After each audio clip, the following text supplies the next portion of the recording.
Welcome back to the channel, y'all. Welcome back to J series on people basically who WWE dropped the ball on, people who didn't live up to their potential. I'm your boy Jay. On today's episode, we're gonna talk about my boy Montel Vontavious Porter. Before I give my opinions on MVP, make sure y'all like, share, subscribe, help us on our way to 100 subscribers. B just dropped a video on Jason Tatum, and he's been dropping videos on the wrestlers' deaths. Shamar dropped a video on his favorite NXT takeover matches. But on today's episode, like I said, we're gonna talk about MVP. Now, MVP came into WWE with a lot of hype, and the potential was there, like off the rip. He came in, he debuted in 2006, late 2006, and he was dubbed the highest paid free agent in SmackDown history. Like basically, he had like the biggest SmackDown. I guess they were saying even bigger than like Brock's contract, like when he first came in, and they put that everywhere. It was said on commentary. It was said on commentary. People were. It was on WWE.com. So he debuted at No Mercy 2006. And he had like his interest alone just tell you like how much they had really put, like how much effort they put into him. He had like this tube. I wouldn't really call it a tube, but basically kind of like how the NFL has like those big things, those big inflatable things that you have, and you could just tell like he just oozed like that confidence, that charisma and everything. And JBL was putting him over big time. And he was like, JBL, was always like, he would just go hard for MVP on commentary. And, he was basically beating jobbers and stuff until he ran into that man Kane, who was basically booted off of Raw after he lost to Umaga, and he started a feud with Kane. Like, that was really his first main feud.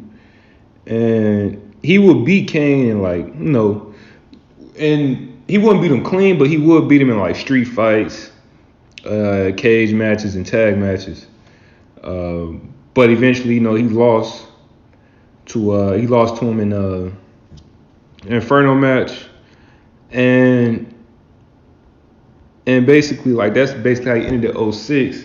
Going into 07, he started feuding with Chris Benoit. Now, Chris Benoit, for y'all don't know, man,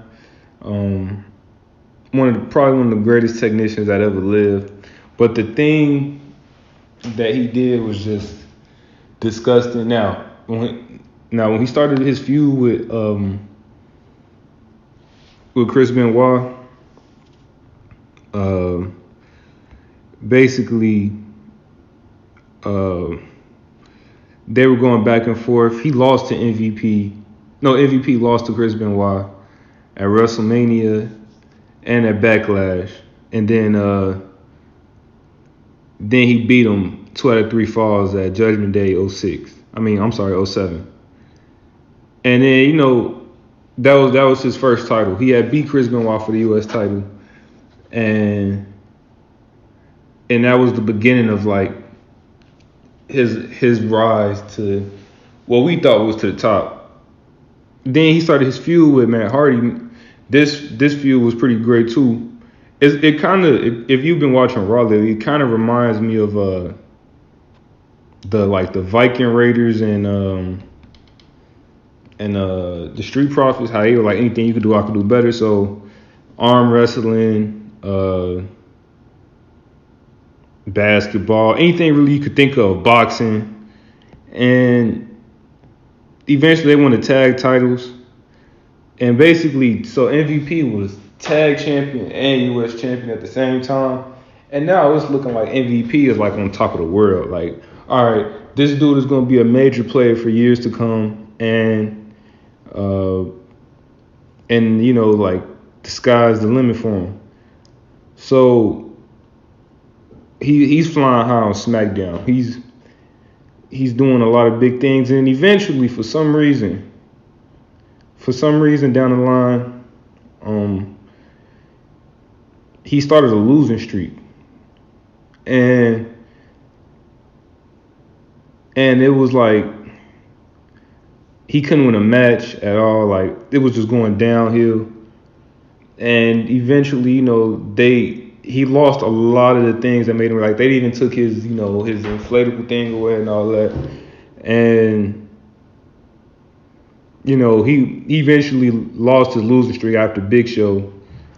He beat Big Show in the last man standing match because of Triple H. But that was the beginning of the end. I remember the losing streak, and I was like, man, what happened to him? Like this dude was he was a major player for years to come, and this is one of those things where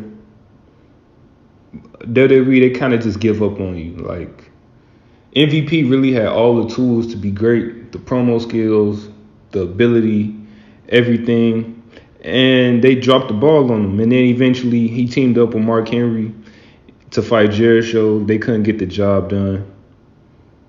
And from there on, it was like, all right, MVP, he's going downhill. And eventually he got released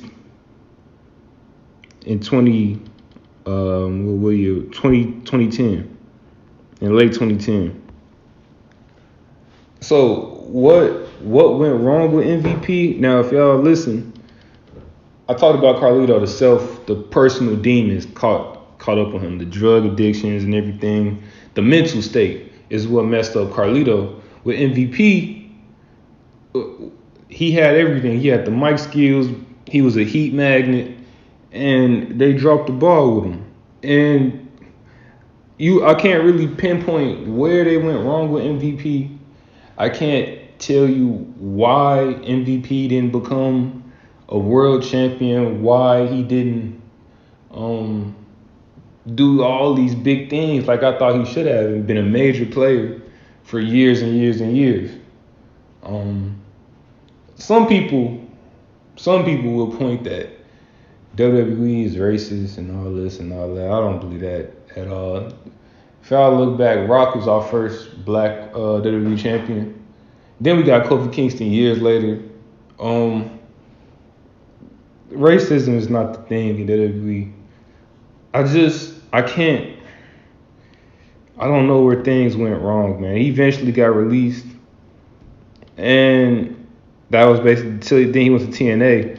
But MVP was a guy who, like I said, had everything: character, hateability. He had a lot of. I could tell they put a lot of stock into him when he first came into WWE, and for some reason, they dropped the ball. For whoever knows why or anything. He had a great feud with Kane. I do remember that, and he was a big deal. He was like, maybe not the top guy, but he was like second to third top guy on SmackDown when he was there. And like I said, they gave him the gimmick of the highest paid free agent in SmackDown history. Where did they go wrong with MVP? That's my thing. Why did they stop? What happened? We haven't heard of him failing any drug tests, any really no backstage heat, none of that. No personal demons, like I said, like Carlito. Where did they drop the ball with MVP? MVP was on my personal. Well, I didn't like him as a kid, but growing up now and looking back at it, a really talented dude, really had everything. I guess minus the build, but I mean that's not the most important thing. I think the most important thing is the character and the ability. So, if y'all think y'all know what then make MVP a major player and a major player for years to come.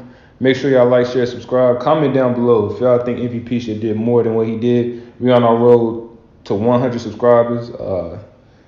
Thank you for all the support and all the love y'all been showing us. It's been, like I said, daily content, multiple videos a day, and your boy's on the grind.